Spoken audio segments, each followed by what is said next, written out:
Mesdames, Mesdemoiselles et Messieurs, bonsoir à toutes et à tous. Soyez encore une fois les bienvenus. Vous êtes sur votre tribune très adorée, la tribune d'éveil des consciences. Dès que vous êtes là, ne manquez pas de mettre les cœurs, mettez les j'aime et surtout partagez la vidéoconférence mais au maximum dans tous les groupes. Alors, nous parlons de cette décision très importante que le gouvernement nigérien a pris tout récemment. Une décision, n'est-ce pas, qui est à l'avantage du Niger, mais qui fait très mal à cette société canadienne. Il faut dire que lorsqu'on parle du Canada, nous parlons des Occidentaux. Ça c'est net, c'est clair et net, c'est obligatoire. Vous savez, avant de parler de la décision, la nature de la décision qui a été prise, n'est-ce pas, par les autorités nigériennes, il va falloir qu'on précise quelque chose. Vous savez, depuis un certain temps, nous avons les Occidentaux qui ont des permis d'exploitation de nos minerais, qui exploitent nos minerais de manière à nous piller. Et depuis l'avènement des régimes militaires dans les États de l'AES, l'objectif qui est visé, c'est de faire en sorte que la part de l'État soit une part grande et que ces États occidentaux qui viennent avec tous les moyens nécessaires, qui viennent, n'est-ce pas, et qui pillent nos richesses, que ces États arrêtent de nous piller. C'est la raison pour laquelle le code minier burkinabé a été révisé. Ensuite, le code minier malien a été révisé. Mais jusque-là, le général d'armée Abdourahmane Tiani n'a pas encore eu le temps de faire réviser son code minier, n'est-ce pas, par le CNT, le Conseil national de la transition. Mais, priorisant et mettant en supériorité l'intérêt, n'est-ce pas, du Niger, il a décidé de retirer les permis d'exploitation de certains gisements, miniers, n'est-ce pas, à certaines sociétés. La semaine dernière déjà, on annonçait en toute pompe, dans une très grande joie, le retrait, n'est-ce pas, du permis d'exploitation à la société française qu'on appelle Orano.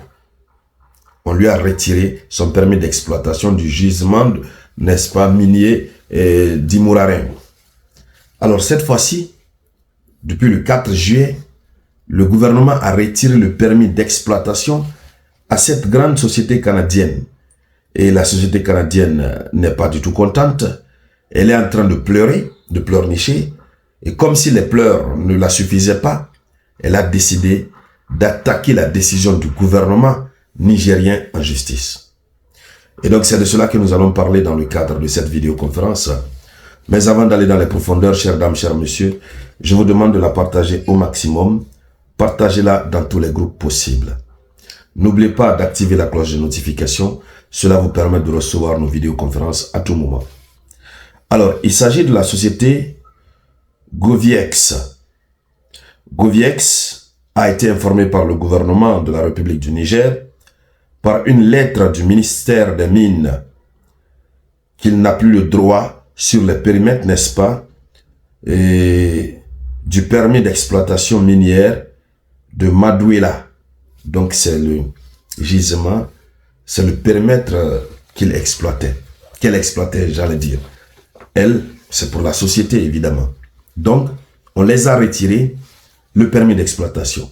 Ils ont été informés par une lettre, n'est-ce pas, du ministre des Mines.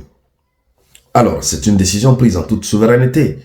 Il faut dire qu'avant que cette décision soit prise, le Niger avait donné un ultimatum, n'est-ce pas, à la société.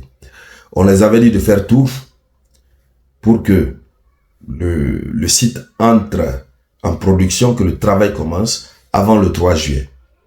Malheureusement, ils n'ont pas respecté le calendrier. Mais ils ont dit que oui, tout était prêt déjà, ils devraient commencer. Mais quand? Et oui, que tout était prêt déjà, ils devraient commencer, mais ils ont décidé, le gouvernement a décidé unilatéralement de les retirer, n'est-ce pas, le permis d'exploitation. Alors, qu'est-ce que cette société dit? Goviex, c'est son nom. La société dit qu'elle déplore la décision de lui retirer, n'est-ce pas, ses droits. On dirait que nos sols sont pour eux. Nos sols sont pour nous. Oui, on peut se référer au code minier, pour appliquer la règle juridiquement parlant. Mais lorsqu'il s'agit de l'intérêt supérieur de la nation, le ministère peut prendre une décision. On s'en fout de ça. On s'en fout de ça. Et ce qu'il faut dire, c'est que chez eux, en Occident, lorsque c'est une société africaine qui exploite quelque chose chez eux, à tout moment, ils sont prêts, ils vont violer la loi sans problème et personne n'aura rien à dire. Et quand vous voulez parler, on dit oui, mais c'est une décision souveraine. Et vous n'avez vraiment rien à dire. Vous constatez que, évidemment, c'est une violation flagrante de la loi, mais vous ne pouvez rien dire. Donc, lorsque le Niger prend une telle décision, ça leur fait mal. Et ce qui est ridicule dans ça, ils n'ont rien compris encore. Qu'est-ce qu'ils disent? Qu'ils vont attaquer la décision du ministère en justice. Oui, juridiquement, c'est possible. Oui, mais de façon panafricaine, c'est une foutaise. De façon panafricaine, c'est une foutaise. Je dis juridiquement, c'est possible. Oui, puisque je suis un professeur en faculté de droit. Mais écoutez, ce droit qui s'applique dans nos différents États, c'est le droit romano-germanique. C'est un droit qui nous a été importé, qui nous a été imposé. Et c'est ce droit-là que nous appliquons. D'accord? Et malgré tout, oui, il faut que le droit soit appliqué. On est tous d'accord. Mais lorsque ce droit-là n'arrange pas le pays, il faudrait changer ce droit. Il faudrait changer cette loi. C'est clair, la loi est l'émanation de la volonté du peuple. La loi est là pour faire en sorte de satisfaire aux exigences de l'intérêt général. Donc ils disent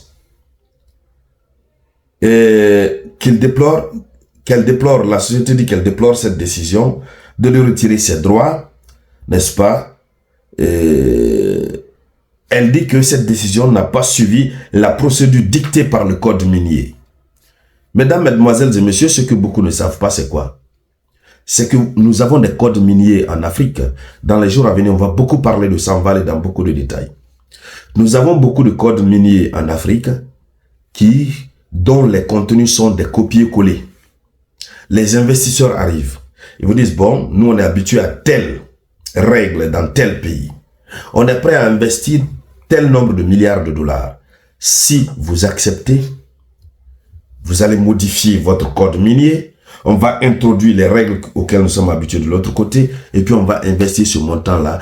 C'est en faveur, c'est pour vous. Ça va créer de l'emploi. C'est comme ça ils nous ont toujours berné, chères dames, chers messieurs. C'est comme ça ils ont toujours berné nos chefs d'État. Ils ont toujours accepté de façon aveuglée. Alors, c'est la même chose qu'ils veulent faire. Ils disent que ce n'est pas conforme au code minier. On est d'accord, ce n'est pas conforme. Mais on s'en fout. Oui, la souveraineté avant tout. Et ils continuent en disant quoi? N'est-ce pas? Que cette décision, que la société se réserve le droit de remettre en cause cette décision devant les juridictions compétentes nationales ou internationales. Devant les juridictions soit nationales ou internationales. Sur le plan national, si la société en question saisit les juridictions nigériennes, elle sait qu'elle va perdre d'office. C'est clair. Ça, c'est clair. Parce que la politique qui est actuellement en vigueur au Niger, c'est la protection du patrimoine national nigérien. C'est ça. Maintenant, ils veulent créer des ennuis au Niger, saisir une juridiction internationale. C'est ce qu'ils veulent faire pour créer plus d'ennuis au Niger. Quoi qu'il advienne, on va voir, ils n'ont qu'à saisir cette juridiction. Nous allons voir la juridiction se prononcer. Ce qui reste clair, jusqu'à nouvel ordre, on les a retiré le permis d'exploitation. Ce n'est pas le champ de cacao de leurs parents. C'est le champ de cacao de nos parents. Ces terres sont nos terres. Ce sont les terres africaines du Niger. Lorsque nous constatons que le contrat qui a été élaboré entre nous n'est pas à notre avantage, de façon unilatérale, l'État a le pouvoir de résilier ce contrat. C'est ce que eux ne savent pas. C'est de cela qu'il s'agit. Nous en parlerons en profondeur, nous reviendrons là-dessus. Merci encore une fois de partager au maximum cette vidéoconférence. Je vous reviens tout à l'heure avec de nouvelles actualités. C'était la voix de votre unique samouraï.